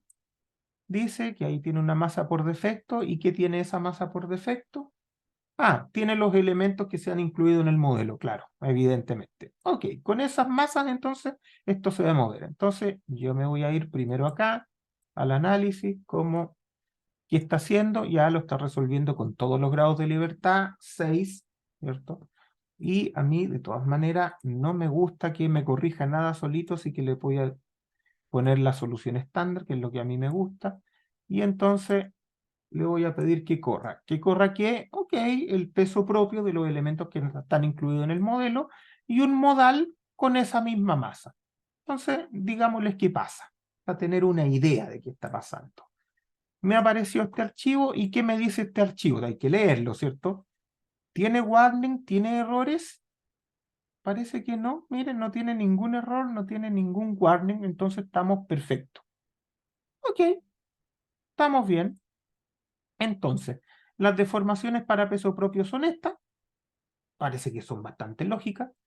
Exploremos un poquito cómo son los modos, a ver si tienen sentido para nosotros o no.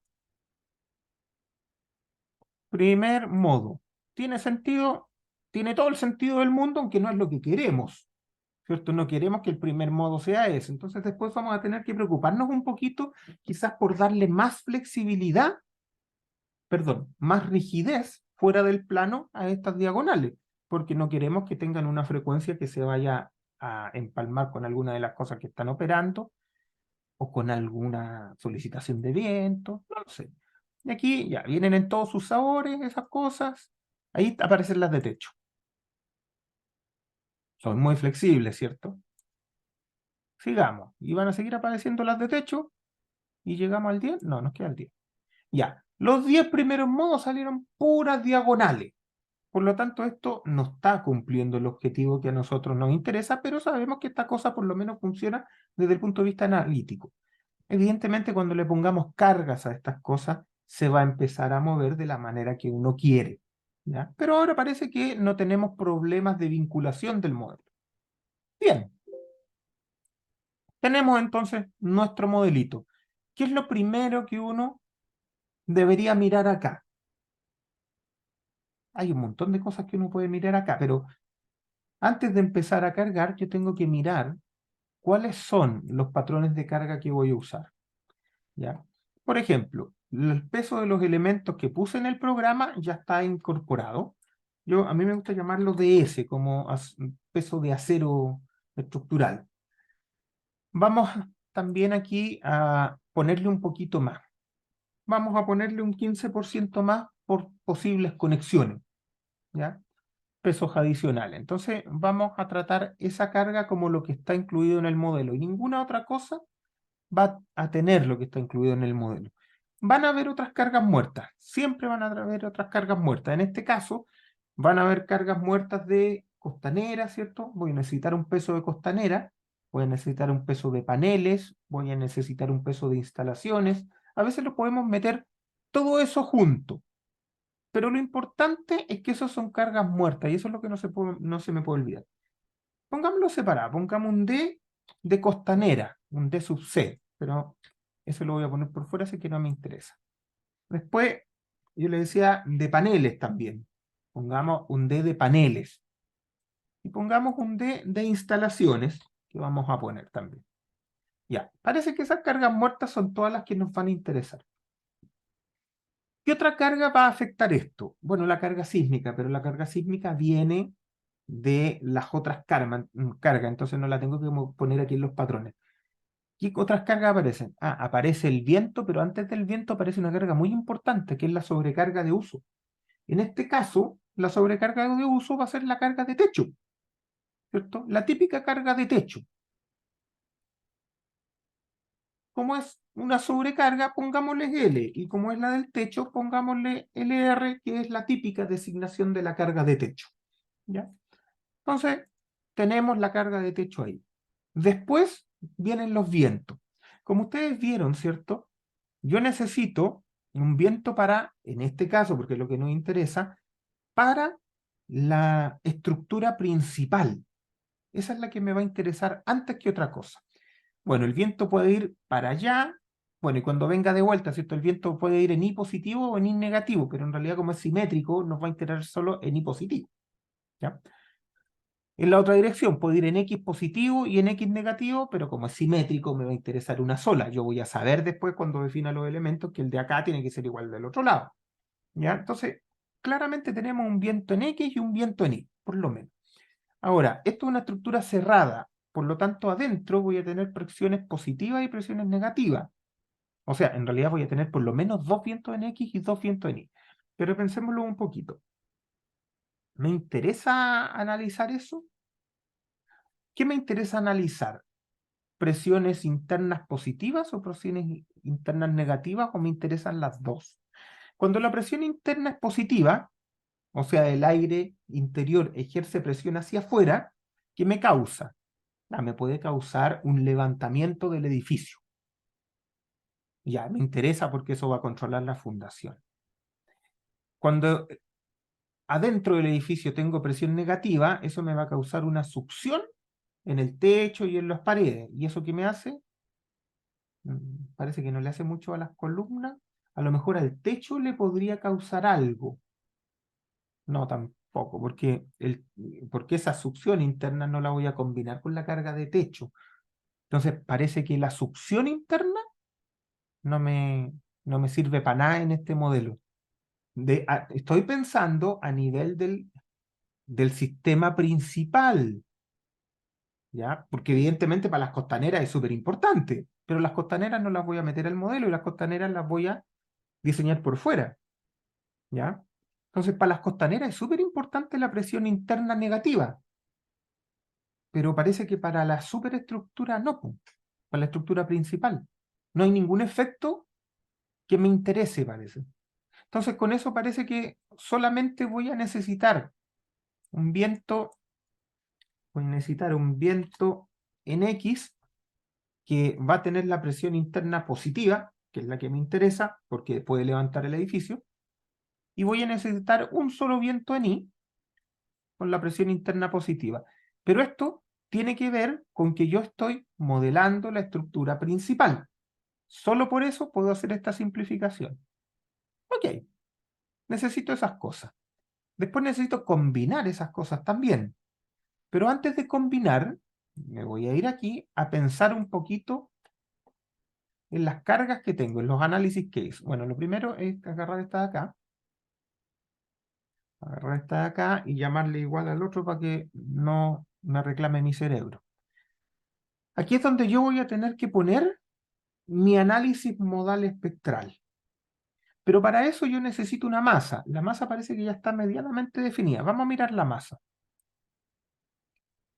Definamos la masa.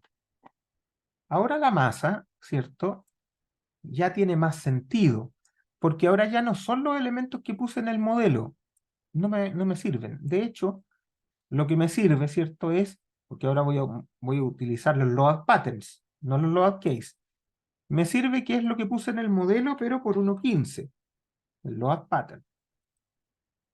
Esta evidentemente tiene que estar en la masa, todas las cargas muertas tienen que estar en la masa. La de costanera, la de panel, ¿cierto? Y la de instalaciones. ¿Qué más tiene que estar en la masa? Ya, el LR no, porque la carga de techo, para efectos de sismo, se va a cero, ¿cierto? No tengo esa carga en la masa sísmica. Y el viento, evidentemente, no combino los vientos máximos de diseño con el sismo máximo. Por lo tanto, la masa en este caso viene de todas las cargas muertas. ¿Ya? Ojo, inclusive antes de definir estas cargas muertas, como valor, ya sé que la masa va a venir de ahí. Y eso lo puedo Profe, hacer. ¿Sí? una pregunta. ¿Por qué no incluyó un 25% de la carga viva de techo? ¿O solo porque es de techo? Qué buena su pregunta. No la incluye porque en este caso no corresponde. En general, la carga de techo no tiene ningún tipo de participación en las masas sísmicas nunca. Es muy raro. De hecho, no pasa. Ahora, las cargas de usos generales, y ahí también hay que tener cuidado, tampoco es que se reduzcan al 25% para el caso sísmico de manera estándar. Una carga que es de mantención, por ejemplo, como les contaba yo para el caso de la torre, cuando la carga es de mantención, significa que esa carga va a estar ahí muy esporádicamente. Por lo tanto, típicamente las cargas de mantención también se van a cero para la masa sísmica y para la combinación sísmica. No Y en tiene caso por de la qué, carga viva normal, esa sí se incluye, ¿no? es que no sé qué se Carga, refiere con carga viva normal. carga viva de personas, no de mantención, de uso. Em, ya, Como a ver. la carga viva que sé que van a estar ahí al momento del sismo. A ver, espere, es que las cargas vivas, por definición, usted no sabe si van a estar ahí. Esa es la definición de carga viva. Una carga viva es aquella que varía de manera bastante grande respecto a su medio, que tiene una desviación estándar muy grande respecto a la media estadística. Entonces, en realidad lo que usted sabe es que no conoce la carga. Conoce una suerte de distribución, una media, una desviación estándar y un nivel nominal para diseño. ¿Ya? Entonces, nunca Ah, sabe cuál va a ser la carga. Ahora, lo que estaba diciendo es que las cargas de mantención, que son de uso esporádico, para combinación sísmica y para masa sísmica, ojo que son cosas distintas que no tienen por qué tener el mismo criterio, se van a hacer. Las cargas de operación tienen otra connotación, porque uno dice, mira, yo voy a estar operando y espero que se generen cargas. Sí, y voy a tratar de estar operando siempre. Por lo tanto, siempre va a estar ocupada la plataforma, el techo. El techo podría clasificar como una plataforma si es que hubiera operación. En este caso no va a haber operación, pero podría ser una plataforma. ¿Ya? Entonces, si hay operación en esa plataforma, sí, yo tengo que considerar que durante el sismo puede haber carga. Evidentemente no va a estar esa carga en su nivel nominal, probablemente va a estar en su nivel medio, y la media es notablemente más baja que el nivel nominal. ¿Ya? Ahí es donde uno dice, mira, si es una sobrecarga de operación común, yo la bajo más o menos al 25%, pero eso también hay que estudiarlo, eso no es una receta, todas no bajan al 25%. ¿Ya? Eso viene de un análisis estadístico, decir todo es al 25% es un error de concepto muy fuerte. ¿Ya? Si no sabemos gracias. nada más, y a nivel de este curso, yo las bajaría a 25%, porque no tengo un mejor número. Pero no es que tengan que bajar al 25%. Eso no es así. ¿Ya? Es un número histórico que se ha ocupado, pero un número que no descansa mucho en nada. Entonces, cuidado con esa parte. Por Profe, ejemplo, y una última cosa. ¿Por qué definió en el load pattern el DS otro 1.15 si ya definió antes un 1.15? no, a ver, en el load patterns, tiene razón, Sí, load patterns yo lo definí como 1.15 sí, de lo que sea que estaba pesando la cosa. claro. Sí, tiene razón. Entonces, probablemente aquí necesitaría dejar uno nomás. ¿Ya? Cambiémosle, pongámosle Ya. uno.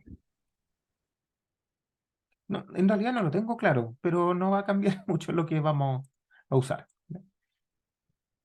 Las cargas, por ejemplo, que tienen baja rotación, yo les digo acá, esto es una bodega. Bueno, la carga está en el radial y no está en el techo. Pero si yo tuviera una losa, ¿cierto? en un edificio de varios pisos, ¿cierto? Y en uno de sus niveles hay una bodega, ¿cierto? Una biblioteca, por ejemplo, que va a estar llena de libros y todas esas cosas. Típicamente esos son lugares donde hay baja rotación, ¿ya? Entonces ahí tengo cargas súper grandes, que también son variables, pero son de baja rotación. Ahí bajar al 25% está absolutamente mal. Eso es una lesera, no se debe hacer, no corresponde. Típicamente se dice, mira, en bodegas o cosas que van a estar casi siempre ocupadas, se puede bajar al 50%. La verdad es que, insisto, hay que ver cuál es la distribución de la carga en el tiempo y poder analizar cuál es la que convenientemente se junta con el signo, ¿ya? Pero también se ha utilizado la mitad de la carga en bodega. Ahora, hay otras bodegas que son para almacenamiento donde tienen que estar llenas siempre. Por ejemplo, las cargas de un silo, al interior de un silo. Si el silo es para uso común, ¿cierto? En una planta, típicamente se ocupan como pulmones, ¿cierto? Aguas abajo no sirve que el silo esté vacío, porque me detiene la operación. Aguas arriba no sirve que el silo esté lleno, porque me detiene la operación. Entonces, típicamente el silo oscila en torno a un valor que no es el medio, pero por ahí anda, ¿ya? Su llenado medio. Pero distinto es cuando yo tengo unos silos al fondo de la planta que son para guardar material para otra condición. Ya, y ahí los silos están siempre llenos. Ahí no tiene sentido el decir, es que como la carga de material yo la puedo bajar al sismo, para el sismo al 25%, entonces lo hago. No, eso es una lesera, eso no hay que hacerlo. Tengo que entender cómo funciona el proceso, tengo que entender cómo tienen variabilidad estas cargas, y una vez que yo entienda la forma de operar, entonces puedo hacer estas reducciones basado en esa información, ¿ya? Pero por favor, no piensen que esto se baja al 25, esto se baja al 50, esto no se baja, no. Aquí es donde yo tengo que empezar a pensar, ¿ya? Donde tengo que gastarme el tiempo en cómo funciona esto. En este caso, y como es un curso de proyecto nomás, el techo va a cero porque esos techos no son techos de operación. Así que no nos vamos a complicar mucho con eso, ¿ya? Entonces, no viene masa de ahí. Listo, tenemos la masa. ¿Qué cosas nos interesaría mucho incluir aquí? El sismo, por ejemplo. ¿Cuál era el sismo que tenemos acá? Dijimos que es, ¿dónde está esta cosa? Ubicarse en el puerto de Tocopilla. Ya, está en un puerto, está en la playa, ¿cierto? Ahí están los puertos. Por lo tanto, esta cuestión es zona 3. Suelo tipo B. Ya, entonces miremos acá. Vamos a nuestro sismo de la 2369 y lo primero que decimos es zona 3, suelo tipo B. Está el suelo tipo B. Categoría. Es una bodega, ¿cierto? No es evidentemente el corazón productivo de la planta, por lo tanto la categoría 3 no corresponde desde ya. Podríamos pensar que a lo mejor podría incluso ser un categoría 1, ¿cierto? Porque es una bodega que no nos da mucha información. Típicamente los edificios no terminan en categoría 1, es raro que caigan en categoría 1. Si es una bodega secundaria, ¿cierto? Que si tiene algún daño parcial yo la puedo arreglar y no me para la operación. Digamos que una bodega de despacho de mercancía. Ahí ya la hace un poco más importante. Sigue sin ser el corazón productivo de la planta. Pero si es una bodega de despacho, entonces es algo que típicamente voy a estar usando. Entonces, dejémoslo como estructura normal y eso es una categoría 2 hoy día, ¿cierto? Entonces eso es bueno. Es una estructura de acero, probablemente la estructura principal va a ser apernada en terreno, por lo tanto el 3% de amortiguamiento está perfectamente correcto. ¿Qué es lo que tenemos duda? El R, ¿cierto? ¿Cuál es el R de esto? Y aquí tengamos mucho cuidado porque nosotros podríamos tener un R dúctil, ¿ya? Por ejemplo, 4 es bastante razonable. A mí no me gusta llegar a 5, se los digo desde ya. Podríamos a lo mejor tener anclajes dúctiles. Yo no le quiero poner anclajes dúctiles a esto. No me gustan los anclajes dúctiles para las bases de momento, porque aumentan el drift en el primer piso.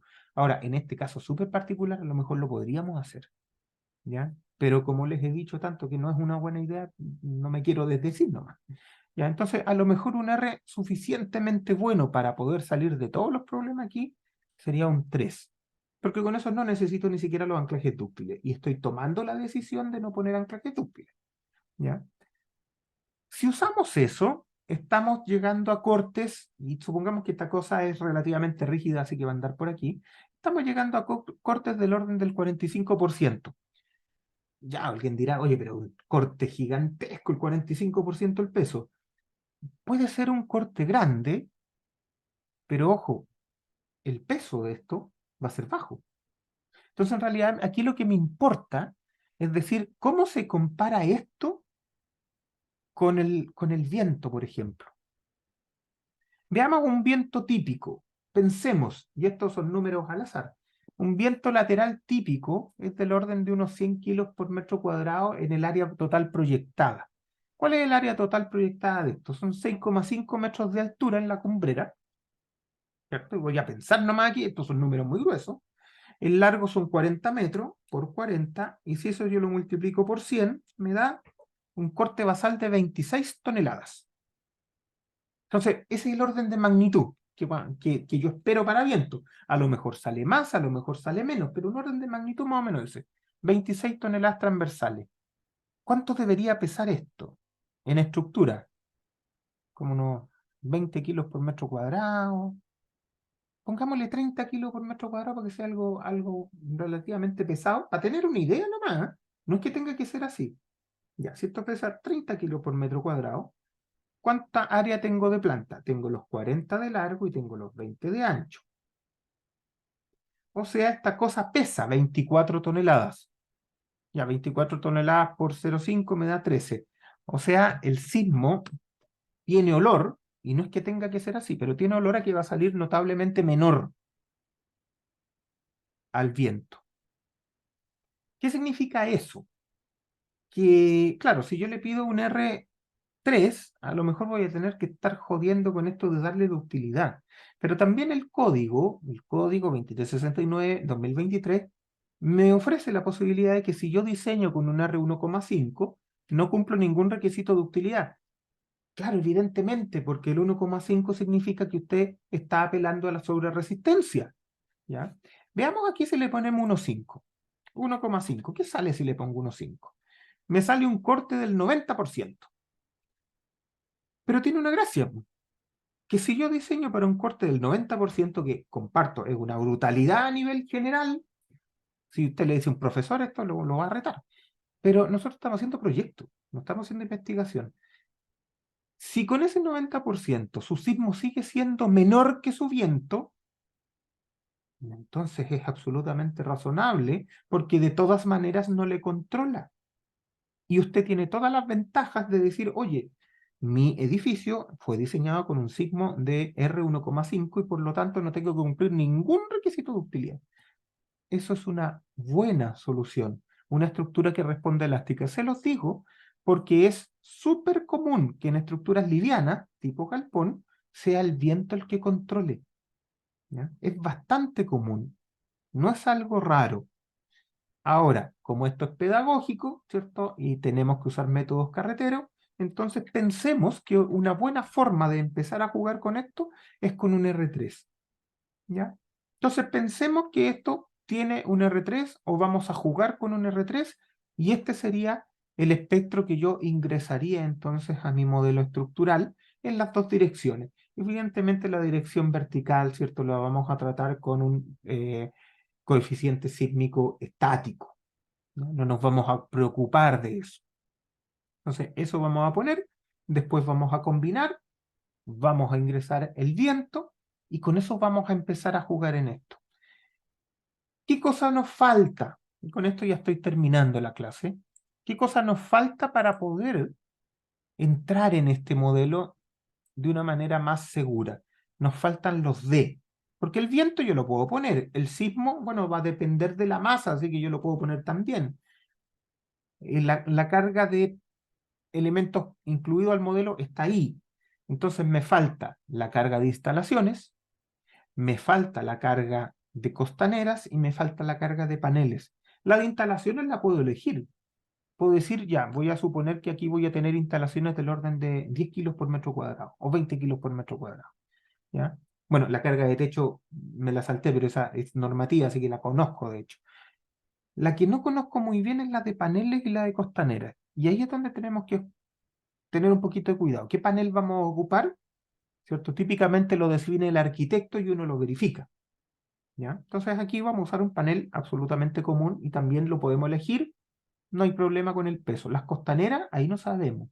Las costaneras, para saber cuáles son las que vamos a usar, vamos a tener que calcular. Vamos a tener que tomar la costanera, ver cuál es la carga tributaria, cómo están en el techo, aplicar la carga de techo, la carga de instalaciones, todas esas cosas, y definir una costanera. Y con esa costanera poder definir más o menos cuál es el peso general de costanera. Ahora, también nosotros podríamos hacer un supuesto. Podríamos decir, ¿sabes? Las costaneras van a pesar tanto por metro cuadrado. Y listo. Y después, en el largo plazo, ¿cierto? Ver si eso anduvo más o menos bien. Claro, porque también ese peso está bastante acotado.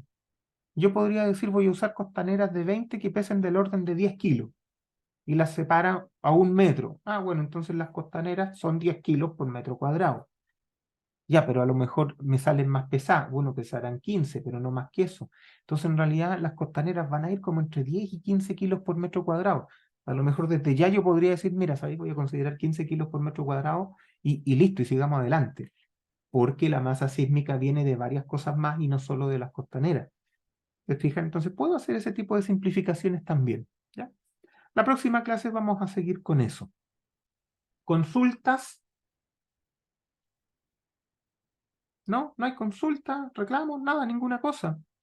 Bueno, la tarea que viene es respecto a esto también. ¿Ya? Lo que les estoy pidiendo en la tarea es que diseñen las costaneras, que estructuren un edificio de este tipo y que calculen el viento. ¿Ya? Bueno, es que sin el viento no pueden calcular las costaneras tampoco, pero la idea es que se metan un poco con el viento, porque todavía en la práctica tenemos hartos problemas con el viento, a la gente les cuesta el viento. No sé por qué, pero cuesta harto, entonces conviene empezar desde ya a tener eso un poquito más manejado. Cuéntenme, ¿me van a preguntar algo? ¿No? ¿Nada? Ya, entonces dejo la clase hasta aquí y nos vemos el próximo lunes. El viernes hay ayudantía, ¿cierto? Con Catalina, no se les olvide, es bueno que vayan. Así que eso, nos vemos, que les vaya bien. Chau, chau.